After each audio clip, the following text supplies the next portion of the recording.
नमस्कार, हिंदी आंगन चैनल में आप सभी का स्वागत है। चलिए आज हम कक्षा 5 की हिंदी की पाठ्य पुस्तक रिमझिम भाग 5 के अंतर्गत पाठ 4 नन्हा फनकार पढ़ेंगे। बच्चों, यदि यह वीडियो आपको पसंद आता है तो इसे लाइक व सब्सक्राइब जरूर करें। तो चलिए शुरू करते हैं पाठ नन्हा फनकार। इस पाठ को पढ़ने के पश्चात बच्चों आपकी पढ़ने व सुनने की कला का विकास होगा। आप शब्दों का शुद्ध उच्चारण कर सकेंगे। आपके शब्द भंडार में वृद्धि होगी। तो चलिए परिचित होते हैं पाठ में आए नए शब्दों से। नए शब्द: छेनी, हथौड़ा, किरचें, डलिया, त्योरिया चढ़ना, अंगरखा, गलीचा। अब नए शब्दों के अर्थों को जानने का समय है। बच्चों, आप एक चित्र देख रहे हैं। यह किस चीज का चित्र है? जी हाँ, यह छेनी और हथौड़ा है। यह पत्थर को काटने और नक्काशी करने के काम में आता है। बच्चों, आप ये दूसरा चित्र किस चीज का देख रहे हैं? आप बता सकते हैं? हाँ बच्चों, आपने सही पहचाना। ये पत्थर के छोटे छोटे टुकड़े हैं जिन्हें हम किरचें भी कहते हैं। बच्चों, चित्र में आप एक पोशाक देख रहे हैं। क्या आप इस पोशाक को पहचान सकते हैं? हाँ, आपने सही पहचाना। यह घेरदार फ्रॉक या कुर्ता है। इसे हम अंगरखा भी कहते हैं। बच्चों, ये दूसरा चित्र ध्यान से देखो। आपको कुछ याद आ रहा है? आप इसे अपने घर में भी प्रयोग करते हैं। आपकी मम्मी इसे फर्श पर बिछाती भी है। बच्चों, क्या आप इस चित्र को पहचान पाए? जी हाँ, आपका उत्तर बिल्कुल सही है। यह है गलीचा, जिसे हम कालीन भी कहते हैं। इंग्लिश में इसी कालीन या गलीचा को हम कारपेट भी कहते हैं। बच्चों, अभी आप जो चित्र देख रहे हैं, ये एक इमारत का चित्र है और ये एक शहर में स्थित है। इस शहर का नाम है सीकरी। बच्चों, आपने फतेहपुर सीकरी का नाम तो जरूर सुना होगा।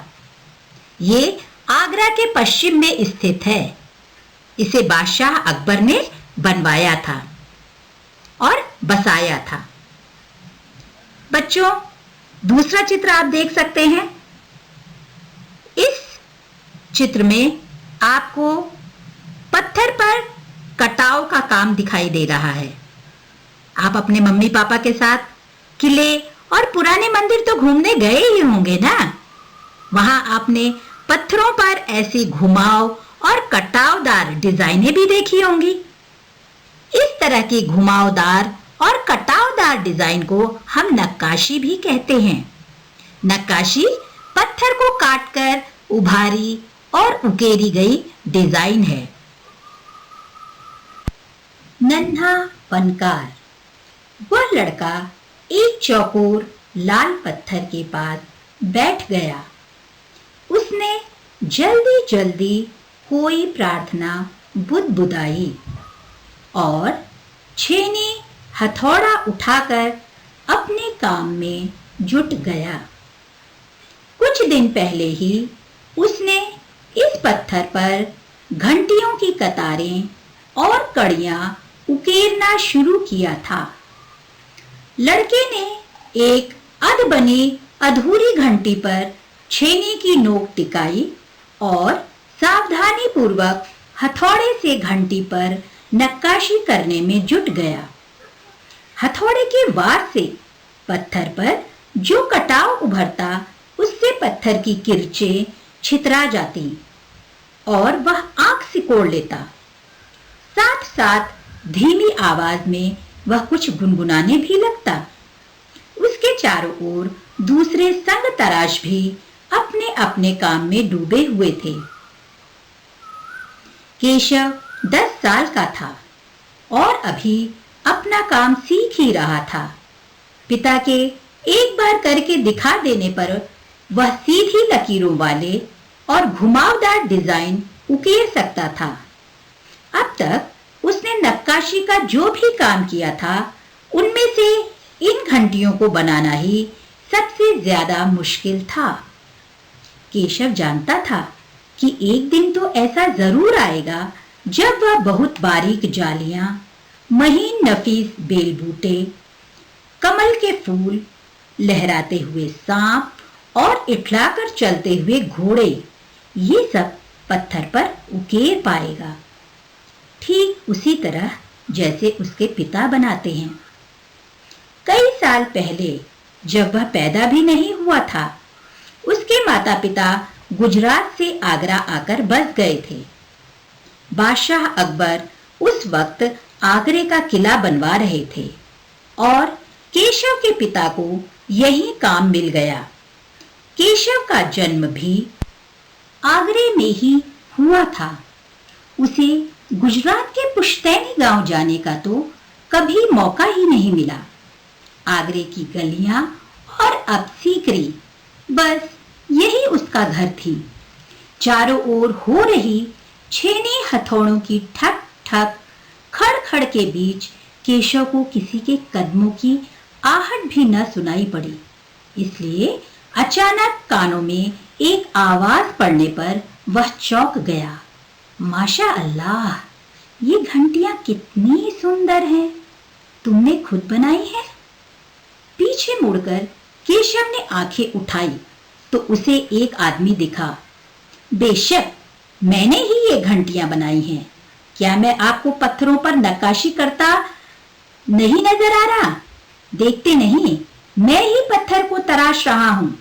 केशव ने बड़ी तल्खी से जवाब दिया। दिखता तो है, पर तुम इतने छोटे लगते हो ना। वह आदमी हंसते हुए बोला, मैं 10 साल का हूं बस। अच्छा। वह आदमी पास पड़े पत्थर पर बैठते हुए बोला, तब तो काफी बड़े हो। मैंने भी 13 साल की उम्र में एक लड़ाई में हिस्सा लिया था। अब केशव उस आदमी को अच्छी तरह देख पा रहा था। उसकी उम्र होगी 30 से ऊपर। कद मंझोला था। वह सफेद अंगरखा और पजामा पहने हुए था। उसके लंबे बाल गहरे लाल रंग की पगड़ी में अच्छी तरह से ढके हुए थे। लगता है कोई बहुत बड़ा आदमी है। केशव ने उस आदमी के गले में पड़ी बड़े बड़े मोतियों की माला और उंगलियों की अंगूठियों को देखते हुए सोचा। तीखी नाक, बड़ी बड़ी आंखें, होठों को ढकते हुए नीचे की तरफ आती घनी मूछें। केशव उस आदमी के व्यक्तित्व का मुआयना कर ही रहा था कि तभी उस आदमी ने एक नक्काशी की तरफ इशारा करते हुए कहा, इस लड़ाई में अभी काफी काम बाकी है। इससे पहले कि केशव कोई जवाब देता, उसने किसी के तेजी से दौड़कर आने की आवाज सुनी। यह और कोई नहीं, महल का पहरेदार था। हुजूर माफ करें, मुझे आपके आने का पता ही नहीं चला, हाफते हुए उसने कहा। फिर वह मुड़कर भौचक से केशव को घूरते हुए बोला, बेवकूफ, खड़ा हो जा। हुजूरे आला के सामने बैठने की जरूरत कैसे की तूने? झुककर सलाम कर इन्हें। अब केशव का माथा ठनका। उसे कुछ कुछ समझ आ रहा था। बदहवासी में छेनी हाथ से छूटकर नीचे गिरी और वह जल्दी से उठकर खड़ा हो गया। अरे, कहीं ये बादशाह अकबर तो नहीं? यह ख्याल आते ही उसने झुककर सलाम किया और खरगोश की सी कातर नजरों से अकबर को देखने लगा। अकबर को पहरेदार की यह दखलंदाजी भली न लगी। उन्होंने खींचकर पहरेदार को वहां से जाने का इशारा करते हुए कहा, ठीक है सिपाही, कुछ देर के लिए हमें अकेला छोड़ दो। पहरेदार तो चला गया, मगर केशव असमंजस में था कि उसे क्या करना चाहिए। वापस अपना नक्काशी का काम शुरू करे या बादशाह के हुक्म के इंतजार में खड़ा रहे। दिल तो उसका अभी भी धक धक कर रहा था। हाँ, पर अब वह डरा हुआ नहीं था, क्योंकि अकबर प्यार से उसे देखते हुए मुस्कुरा रहे थे। तुम्हारा नाम क्या है? अकबर ने नरम आवाज में पूछा। केशव, उसने नपा तुला जवाब दिया। केशव, क्या तुम मुझे नक्काशी करना सिखाओगे? उलझन में पड़े केशव ने तुरंत सिर हिला दिया। तब तो तुम्हें मेरे लिए भी हथौड़े और छेनी का भी इंतजाम करना होगा। केशव फुर्ती से अपने पिता के पास भागा गया और उनका छेनी हथौड़ा उठाकर उल्टे पांव लौट आया। दोस्ताना अंदाज में अकबर केशव के पास जमीन पर बैठ गए और पास में पड़े पत्थर को खींचते हुए बोले, ठीक है, अब बताओ कि मुझे क्या करना है? केशव ने संदेह भरी नजरों से अकबर की ओर देखा। हुजूर, क्या आप यह सब करेंगे? क्यों नहीं, मुझे तो विश्वास है कि मैं सीख ही लूंगा। नहीं नहीं, मेरा मतलब ये नहीं था। केशव सकपका गया। दरअसल मैं कहना चाहता था कि आप इतने बड़े बादशाह हैं, ये ठीक नहीं लगता। उसने कुछ अनमने भाव से कहा। अकबर हंसकर बोले, अच्छा, लेकिन पिछले हफ्ते तो मैंने मिट्टी से भरी डलिया ढोने में किसी की मदद की थी। क्या यह काम उससे भी ज्यादा मुश्किल है? केशव अभी भी असमंजस की स्थिति में था।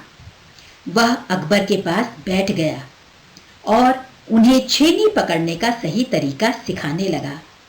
फिर जैसे कि केशव के पिता ने उसे सिखाया था, उसने कोयले के टुकड़े से पत्थर पर लकीरें खींचकर एक आसान सा नमूना बनाया और गंभीरता से कहा, देखिए, सिर्फ इन्हीं लकीरों को बहुत ध्यान से तराशना है। अकबर ने पत्थर पर छेनी रखी और जोर से हथौड़े से वार किया, जिससे कटाव ज्यादा गहरा हो गया। अरे अरे, नहीं नहीं, केशव ने तुरंत गलती पकड़ी। हथौड़े को आहिस्ता से मारना है, ऐसे उसने करके दिखाया। और हाँ, अपनी आंखें थोड़ी नीच कर रखें, वरना किरचे उड़कर आंखों में चली जाएंगी। अकबर मुस्कुराए। जी हुजूर। जवाब में केशव भी मुस्कुरा उठा। वह लगभग भूल ही गया था कि उसकी बगल में बैठा यह व्यक्ति हिंदुस्तान का बादशाह है। एक अनाड़ी से वयस्क पर अपने काम की धाक जमाने में उसे मजा आ रहा था। वह बड़े ध्यान से देख रहा था कि अकबर किस तरह लकीरों को उकेर रहे हैं। बादशाह से जरा सी भी चूक हो जाने पर फौरन उसकी त्योरियां चढ़ जाती। काम करते करते अकबर पूछ बैठते, केशव, सही नहीं है क्या? और केशव सिर हिलाकर अपनी असहमति जता देता। अकबर इत्मीनान से बैठ गए और केशव को काम करता हुआ देखने लगे।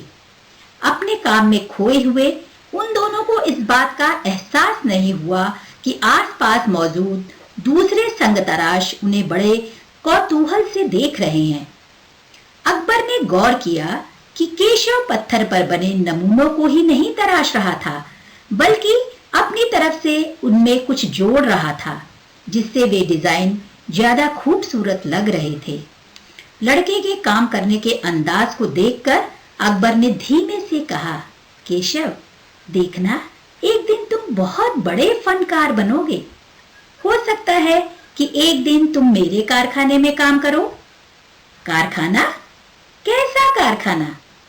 बस एक बार ये महल तैयार हो जाए और लोग आगरा से आकर यहाँ रहने लगे, तब मैं कारखाने बनवाऊंगा। इन कारखानों में मेरी सल्तनत के सबसे बढ़िया फनकार और शिल्पकार काम करेंगे। चित्र बनाने वाले कलाकार, गलीचों के बुनकर, संगतराश, पत्थर और लकड़ी पर नक्काशी करने वाले शिल्पकार सभी वहां काम करेंगे। केशव का चेहरा चमक उठा। वह मुस्कुराते हुए बोला, मैं वहां जरूर काम करना चाहूंगा। अकबर उठ खड़े हुए। जाते हुए बड़े प्यार से केशव का कंधा थपथपाया और कहा, अच्छा बेटा, अपना काम जारी रखो। हुजूर, क्या आप दोबारा आएंगे? केशव ने बड़ी उत्सुकता से पूछा। मैं जरूर आऊंगा केशव। फिर तो पूरे दिन संग तराशों के बीच केशव की धूम मची रही। वह बार बार बादशाह से हुई अपनी मुलाकात सबको सुनाता रहा। रात हो चली थी। केशव बहुत थका हुआ था, पर आंखों में नींद कहाँ। वह धीरे से अपने पिता के बिस्तर में घुस गया। पिता ने मुस्कुराकर कहा, तुम तो अभी से इतने प्रसिद्ध हो गए हो। बादशाह सलामत ने कहा है कि एक दिन मैं बहुत बड़ा कलाकार बनूंगा। अपने सिर को पिता की बाहों के सहारे टिकाकर केशव धीरे से बोला, हमारे बादशाह बहुत ही नेक इंसान हैं। बिल्कुल सही, पिता ने कहा। कुछ सोचकर केशव ने पूछा, बाबा एक बात बताओ, बादशाह के पास आगरे में एक से एक बढ़कर एक खूबसूरत महल हैं, फिर वे सीकरी में ये शहर क्यों बनवा रहे हैं? पिता ने कुछ याद करते हुए बताना शुरू किया। हाँ बेटा, बादशाह का आगरा बहुत सुंदर शहर है, पर सीकरी में नया शहर बनवाने का भी एक खास कारण है। मैंने सुना है जब बादशाह अकबर की कोई संतान नहीं थी, इस वजह से वे हर वक्त परेशान रहते थे। वे बहुत से साधु संतों और फकीरों के पास गए। भटकते भटकते बादशाह ख्वाजा सलीम चिश्ती के पास सीकरी आए। उन्होंने ही बादशाह को बताया कि उनके एक नहीं 3 संतानें होंगी, शहजादा सलीम, मुराद और दनियाल। केशव ने चहकते हुए कहा, बिल्कुल सही। तब बादशाह ने ख्वाजा सलीम चिश्ती के सम्मान में सीकरी में नगर बसाने का फैसला किया था। केशव ने कहा, अच्छा अब समझा, इसीलिए बादशाह अकबर ने अपने बेटे का नाम सलीम रखा है। हाँ, और इस कारण हम यहाँ एक नए शहर के लिए पत्थरों को तराश रहे हैं। केशव उम्मीदी आवाज में बोला। पिता ने देखा उनका लाडला बेटा सो गया है। आशा है बच्चों इस वीडियो के माध्यम से आप इस पाठ को अच्छी तरह से समझ गए होंगे। शुभ दिन।